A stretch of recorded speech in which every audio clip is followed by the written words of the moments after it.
Jiménez, estamos otra vez reunidos de la ciudad de Miñola y hoy tenemos una palabra de Dios que hemos preparado especialmente para ti. Tenemos grandes testimonios porque la palabra del Señor nunca regresa vacía. Y hoy tenemos un tema bien interesante que está en el Evangelio de Mateo capítulo 14, versículos 22 en adelante, y quiero que prestes mucha atención porque en los próximos minutos Dios va a darte unas llaves del reino muy importantes para tu vida. Dice: después de esto, Jesús hizo que los discípulos subieran a la barca para que cruzaran el lago antes que él y llegaran al otro lado mientras él despedía a la gente. Cuando los hubo despedido, Jesús subió a un cerro o a un monte para orar a solas. Al llegar la noche, estaba allí él solo. Mientras la barca ya iba bastante lejos de tierra firme, las olas azotaban la barca porque tenían el viento en contra. A la madrugada, Jesús fue hacia ellos caminando sobre el agua. Cuando los discípulos lo vieron andar sobre el agua, se asustaron y gritaron llenos de miedo: ¡es un fantasma! ¡Qué hermosa palabra! Dice que después de esto, anteriormente el Señor había alimentado a los 5,000 hombres.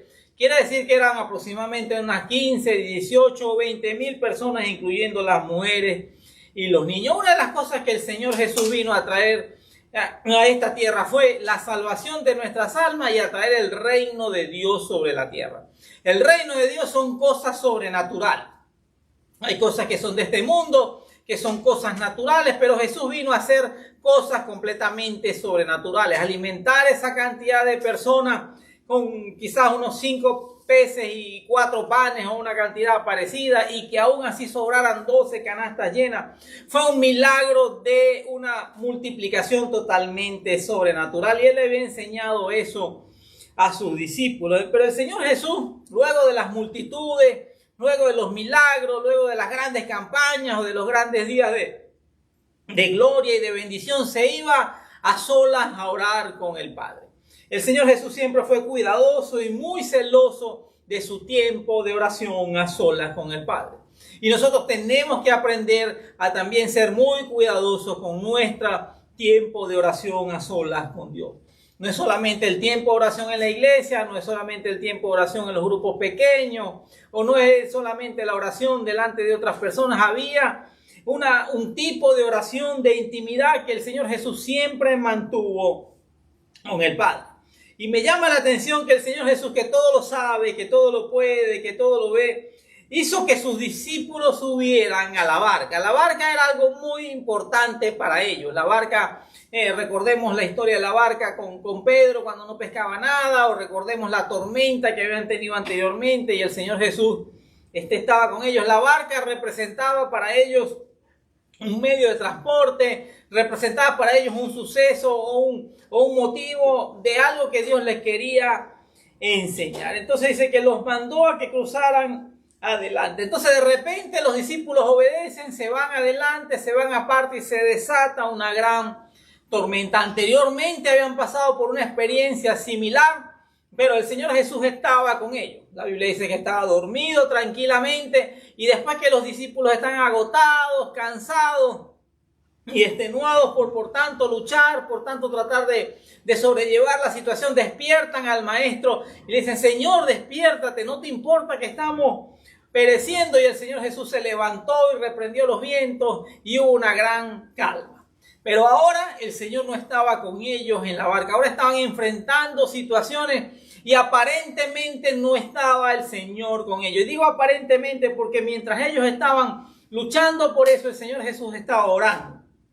Y la Biblia no especifica exactamente qué está orando, pero sabemos que el Señor intercede por nosotros delante del Padre, y me imagino que Él estaba orando e intercediendo por los discípulos, y los discípulos estaban allí luchando, tratando de sobrellevar la situación. Recuérdate que eran marineros, expertos, muchos de ellos, y entonces estaban allí, ya los había agarrado la madrugada. La otra versión dice que la cuarta vigilia de la noche, eran entre las 3 y las 6 de la mañana, quiere decir que tenían horas luchando, tenían horas tratando de sobrellevar la situación y no habían podido controlarla, porque eran vientos contrarios, posiblemente era un mar muy cambiante, el mar de Galilea era muy cambiante para esa época, para ese momento, pero también puede ser, cuando la Biblia habla de viento, también habla de espíritu.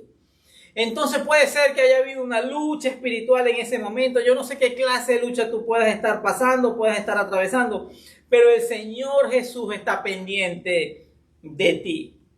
Entonces dice que a la madrugada, cuando ellos estaban allí en el momento más difícil, el Señor Jesús siempre hace unas cosas diferentes, hace unas cosas ocurrentes. El Señor Jesús caminó sobre las aguas, se acercó a ellos en medio de la tormenta de una forma que para nosotros puede ser totalmente atípico y es una forma totalmente sobrenatural. Y quiero repetírtelo otra vez, el reino de Dios son cosas sobrenaturales. Tu evangelio, tu fe tiene que llevarte a cosas sobrenaturales.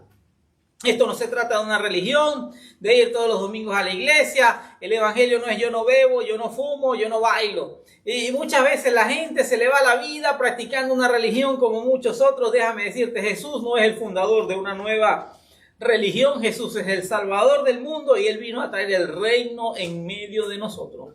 Su primera predicación fue: arrepiéntanse porque el reino de los cielos se ha acercado a vosotros. Entonces el Señor Jesús viene caminando sobre el agua, caminando en lo sobrenatural, en medio de la tormenta, en medio de la dificultad, de la batalla espiritual, de la batalla física. No sé qué situación estás pasando, si es una enfermedad, si es una crisis económica, si es una crisis matrimonial y no puedes ver nada, estás cansado de tanto luchar. Déjame decirte, Jesús viene en camino para ayudarte. Pero cuando los discípulos lo vieron caminar sobre el agua, se asustaron y gritaron llenos de miedo: es un fantasma. Cuando estamos en medio de la prueba, cuando estamos en medio de la dificultad, nos cuesta mucho ver las manifestaciones de Dios. Hay gente que ve demonios en todas las esquinas, ve los ataques espirituales, pero la Biblia dice que más son los que están con nosotros que los que están en contra. Nunca ven un ángel, nunca ven el Espíritu Santo, nunca ven la presencia del Señor, nunca ven ese poder sobrenatural.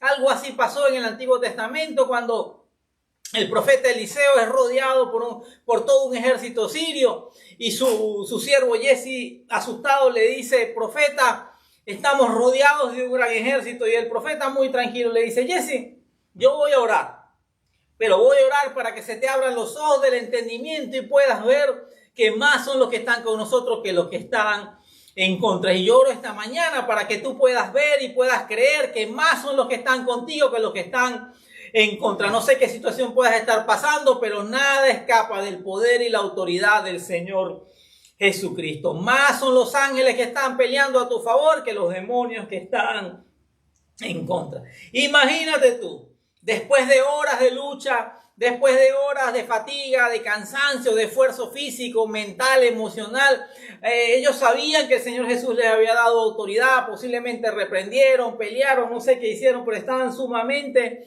agotados. Y cuando tú estás cansado, agotado y asustado, te cuesta mucho ver las manifestaciones de Dios y empiezas a ver fantasmas. Hay mucha gente viendo fantasmas en todas las esquinas, cuando en realidad tienes que ver que es el Señor el que ha prometido que estará contigo todos los días, que nunca te dejará solo y que el Espíritu Santo está con nosotros y pelea a favor nuestro. Entonces ellos gritaron asustados que era un fantasma, pero en el versículo 27 el Señor Jesús les habló diciendo: calma, soy yo, no tengan miedo. El Señor Jesús viene a traer calma a nuestras vidas, viene a traer paz a nuestras vidas, viene a traer dominio propio sobre nuestras vidas, viene a traer una paz que es completamente sobrenatural. Hay una promesa que a mí me encanta que dice: mi paz les dejo, mi paz les doy, pero no como la da el mundo.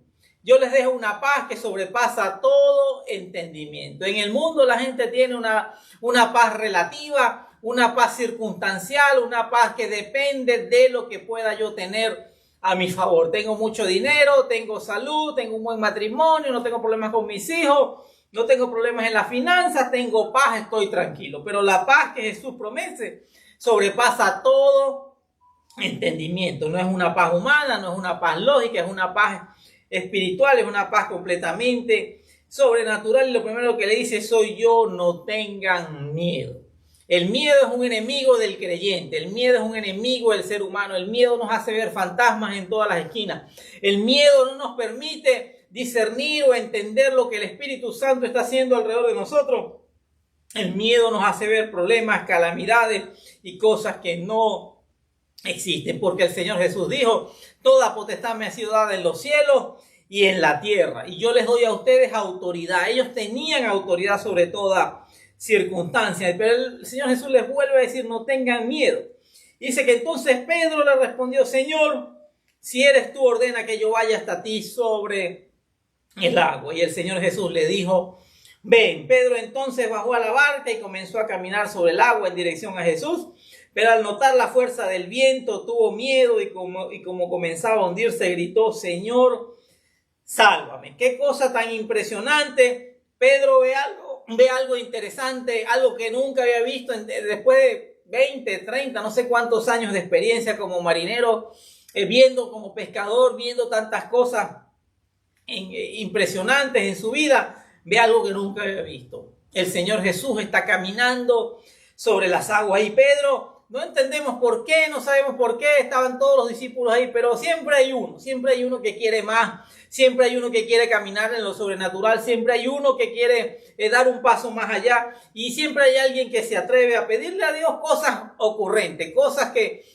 de repente a otros no se le ocurren, y él le dice: Señor, si eres tú, ordena que yo vaya a ti sobre el agua. O sea, en otras palabras: Señor, yo quiero caminar en lo sobrenatural, yo quiero caminar sobre las aguas, yo quiero caminar sobre el sistema de este mundo.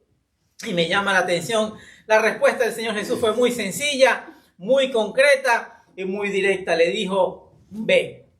Le dijo: ven. Entonces Pedro se baja de la barca y comienza a caminar sobre las aguas. Imagínate esa escena, los demás mirándolo, los demás viendo, diciendo: ¿what? ¿Qué es esto? Pedro está caminando sobre las aguas. El Señor Jesús también viene caminando sobre las aguas. Nunca habíamos visto cosas sobrenaturales, tan sobrenaturales. El reino de Dios se estaba manifestando en sus vidas y enfrente de sus ojos. Miren, siempre se los he dicho y se los vuelvo a decir: cada vez que aparece la palabra pero en la Biblia, tú tienes que prestar mucha atención. Dice que Pedro, al notar la fuerza del viento, tuvo miedo. Fíjate que el Señor Jesús les había dicho anteriormente: no tengan miedo, se los había dicho a todos. Y Pedro de repente lo escuchó, pero como que se le olvidó, y de repente el miedo empezó a confundir a Pedro. El miedo comenzó a hacer que Pedro comenzara a hundirse y a gritar. Hay gente que comienza muy bien, pero de repente viene el miedo, vienen los ataques, los engaños del enemigo. El enemigo es experto engañando. El enemigo es experto haciéndonos dudar, haciéndonos creer que no es posible, sembrando dudas. La semana pasada hablamos acerca de cómo el enemigo le metió a Eva dudas acerca de la promesa, de la palabra, de los mandamientos de Dios. Y en este momento vemos que Pedro, que comenzó bien, que comenzó a caminar sobre las aguas, tuvo miedo y comenzó a hundirse. Me imagino que de repente, cuando el agua ya le llegó al cuello, empezó a gritar: Señor, sálvame, Señor, sálvame. Pero tenemos un Dios que es misericordioso. Tenemos un Dios que es todo misericordia, amor, paciente, bondadoso y bueno. Dice que al momento Jesús lo tomó de la mano, lo levantó y le dijo: qué poca fe tienes, ¿por qué dudaste? La otra versión dice: hombre de poca fe, ¿por qué dudaste? Para caminar en lo sobrenatural, tu fe no puede estar mezclada con la duda. La palabra duda significa división. Estar dividido entre dos cosas, entre dos aguas. Creo, no creo. Estoy optimista, estoy pesimista. Creo que lo voy a lograr, pero después me arrepiento. Es como las olas del mar, dice Santiago. El que duda es como las olas del mar, que van, que vienen, pero siempre están en el mismo lugar. Y quien sea así, no puede esperar nada de parte de Dios. Porque si algo le agrada al Señor es la fe. Y la fe y la duda son completamente opuestas. Y varias veces el Señor le dijo a sus discípulos: hombres de poca fe. Eran los discípulos del Señor, eran los apóstoles originales, estuvieron con el Señor, comieron con Él, compartieron con Él, tuvieron retiros con Él, vigilias con Él, aprendieron de Él, vieron los milagros, las señales, los bendijo, les dio autoridad y los respaldó en todo lo que hicieron, pero aún así varias veces le dijo hombres de poca fe. En otro pasaje, el Señor Jesús viene donde están sus discípulos y un hombre se le acerca y le dice: Señor, ayúdame, ten misericordia de mí, de mi hijo hay un demonio que lo tiene atormentado. Se lo traje a tus discípulos, pero ellos no pudieron liberarlo. Y dice que el Señor Jesús se molestó, que el Señor Jesús les reclamó y les dijo: hombres de poca fe. La fe no puede estar mezclada con la duda. Es importante que tú creas y camines en lo sobrenatural y que no pongas tu mirada en las circunstancias, no pongas tu mirada en lo que está pasando alrededor, no escuches los ruidos de este mundo, pon tu mirada en el Señor y déjame decirte, cosas sobrenaturales comenzarán a pasar en tu vida. Me llama la atención que el Señor Jesús, que es amor, que es misericordia, lo toma de la mano y le dice: hombres de poca, le dijo: qué poca fe tienes, Pedro. ¿Por qué dudaste? ¿Por qué dudaste? Pero Pedro tenía algo positivo. Pedro era impetuoso, Pedro quería más. El Señor le dijo a Pedro: a ti te daré las llaves del reino. Las llaves del reino no es un manojo de 580 llaves, son códigos, son principios espirituales para que el reino de Dios se manifieste. Y en este momento el Señor le estaba dando a Pedro nuevas llaves y nuevos códigos acerca de cómo caminar en lo sobrenatural, cómo establecer el reino de Dios sobre la tierra o cómo manifestar el reino de Dios sobre la tierra. Después dice: en cuanto subieron a la barca, se calmó el viento. Pedro lo tomó, el Señor Jesús tomó de la mano a Pedro y los dos fueron caminando sobre las aguas hasta la barca. Me imagino ese espectáculo, me imagino ese momento, los demás discípulos asombrados, con la quijada caída, con la boca abierta del asombro de ver al Señor y a Pedro caminando sobre las aguas, porque Dios ha prometido: no te dejaré y no te desampararé, yo estoy con vosotros todos los días. Pedro se atrevió, Pedro quiso ir más allá y el Señor valora eso, el Señor respaldó eso y lo llevó de la mano hasta la barca caminando sobre las aguas. Entonces se calmó el viento. A veces, para que se calme el viento, tenemos que tomarnos de la mano del Señor, tenemos que llegar a nuestro destino agarrados y aferrados a Él.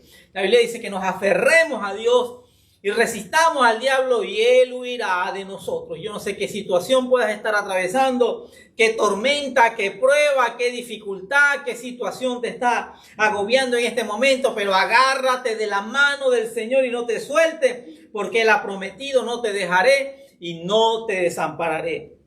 No dejes que la duda y el temor haga morada en tu vida y se convierta en algo que detenga el mover de Dios en tu vida. Vas a ver la respuesta, vas a ver la victoria, vas a ver cómo se calma la situación. Y Dios le dijo a sus discípulos al principio que había que ir de un lado al otro. Lo que Dios te ha prometido, Dios lo va a cumplir, no importa que se atraviese en el camino. Dice que entonces los que estaban en la barca se pusieron de rodillas delante de Jesús y le dijeron: en verdad tú eres el Hijo de Dios. Muchas veces, para creer, tenemos que ver cosas sobrenaturales. Todos ellos sabían que era el Mesías, pero aún así, esa transición que el Señor quería darles de llevarlo de un mundo natural a un mundo completamente sobrenatural, de una realidad humana a una realidad espiritual, era un proceso difícil, era un proceso complejo. El Señor invirtió más de 3 años con sus discípulos y en este momento, mucho tiempo después, le dicen, se apostran delante de Él y le dicen: en verdad tú eres el Hijo de Dios. Y nosotros no tenemos que tener duda de quién es Jesús. Para muchos Jesús es un profeta, para muchos Jesús fue un hombre bueno, para muchos Jesús fue un maestro, para otros fue un charlatán. Por ahí una vez escuché que Jesús fue un fariseo. Y hay tantas cosas que la gente piensa acerca de Jesús. Una vez conversaba con alguien y hablamos acerca de Jesús y tuvimos una conversación muy bonita, muy cordial, hasta el momento en que le dije que Jesús había resucitado y que Jesús era el Hijo de Dios. Este hombre me dijo: eso es imposible, nadie puede resucitar de la muerte, esas son parábolas, esas son historias, eso es interpretación errada. Jesús fue un buen hombre, un buen maestro y alguien que enseñó cosas bonitas. Jesús es el Hijo de Dios. No hay otro nombre dado a los hombres mediante el cual podamos ser salvos. Jesús dijo: yo soy el camino, yo soy la verdad, yo soy la vida. Nadie va al Padre sino a través de mí. Nadie obtiene la salvación de su alma sino es a través de Jesucristo y a través del arrepentimiento, porque a nosotros nos toca arrepentirnos y creer que Él murió por nosotros en esa cruz. Termino con esto. El Señor Jesús le dijo a Pedro: ¿por qué dudaste? La semana pasada hablamos acerca del pasaje que dice: cualquiera que dijera este monte, y hablamos de que monte representaba una situación muy difícil o una situación que no podíamos superar humanamente. Era como un refrán que había entre los judíos, y el Señor Jesús dijo: cualquiera que dijera este monte y no dudare en su corazón. Hoy nuevamente aparece la palabra duda en las enseñanzas del Señor, porque la duda detiene las promesas y las bendiciones del Señor. La incredulidad hace que no ocurran milagros y pasen cosas sobrenaturales en nuestras vidas. Y déjame decirte, es importante escuchar la palabra, es importante aprender la palabra, pero el Evangelio, la Biblia no es para que tú acumules doctrina y acumules solamente conocimiento. Escuchaba el testimonio de una persona que oraba, que Dios usaba en milagros completamente sobrenaturales, y le trajeron una mujer en una camilla. Esta mujer no era creyente, pero él vio fe en sus ojos, oró por ella, declaró la palabra, y inmediatamente después de muchísimos años postrada con una parálisis total, la mujer se levantó, caminó, y esa mujer, ese testimonio salió por las noticias, ese testimonio recorrió las naciones, y unos días después, un par de semanas después, traen a otra mujer. Una mujer que también había quedado en una camilla, había quedado paralítica, pero esta mujer había sido diácono, era una mujer creyente, era una mujer que había servido al Señor durante muchos años, y él oró por ella y declaró la palabra y los mismos versículos que él usó en ese momento por esta mujer, y resulta que la mujer no se levantó de esa camilla. Y más bien empezó a pelear con el pastor, con el evangelista, y a decirle cosas, y argumentó. Pero la diferencia entre una y la otra, explica él, es la fe. Una no tenía conocimiento, pero tenía mucha fe. La otra tenía mucho conocimiento, tenía doctrina, tenía conocimiento de los evangelios, de la palabra, que vuelvo y te repito, no es malo, pero no tenía fe. Lo argumentó, lo pensó de forma racional, de forma lógica, y caminar sobre las aguas representa romper la lógica, romper las leyes de la física, romper las leyes espirituales. Para Jesús no hay límite. Para el que cree, todo le es posible. Quiero que oremos porque no sé qué situación, qué tormenta estés pasando tú, tu familia, tu ministerio, tu matrimonio, o tus hijos, o tu salud, pero sea lo que sea, esta mañana el Señor viene a acercarse a ti. No es un fantasma, no es un demonio, no es un problema más, es la respuesta a tu clamor y a tus oraciones, y es la respuesta al amor y a la gracia, a la misericordia de Dios, porque Dios no envió a su Hijo al mundo para condenarlo, sino para salvarlo por medio de Él. Padre, te damos gracias, Señor, porque tú estás con nosotros en medio de las pruebas, en medio de las tormentas, en medio de las batallas, Señor, en medio de las dificultades. Tú estás aquí, Señor. Tú estás con las personas que están escuchando este mensaje. Tú estás en su casa. Tú estás en ese hotel. Tú estás, Señor, en ese hospital. Tú estás en esa oficina, Señor. Tú estás allí, te manifiestas, Señor, y tú traes paz. Una paz sobrenatural, Señor. Tú vienes a calmar los vientos, las tempestades, a reprender, Señor, todo espíritu de suicidio, Señor, todo espíritu de contienda, todo espíritu de enfermedad, Señor, fue vencido en la cruz del Calvario, Señor. Y ahora viene el momento en que tú los vas a salvar, tú los tomas de la mano, tú los levantas, Señor, y tú estás con ellos como un poderoso gigante. Señor, reprendemos todo espíritu de miedo, porque tú no nos has dado espíritu de temor, de miedo, sino de amor, poder y dominio propio. Bendigo tu vida, declaro un milagro sobrenatural, declaro que el Señor está contigo como un poderoso gigante y te defiende. Y nunca olvides que el Señor Jesús está a la derecha del Padre e intercede por nosotros todos los días. Y el Espíritu Santo también intercede por nosotros con gemidos indecibles. Y más poderoso es el que está en nosotros que el que está en el mundo. Nos vemos en una próxima oportunidad. Gracias por acompañarnos. Comparte esta palabra con otras personas. Dale me gusta, señora. Y hay gente que necesita escuchar la palabra. Hay gente que está pasando por pruebas y dificultades y el Señor quiere utilizar tu vida para la bendición de muchos. Nos vemos en una próxima oportunidad.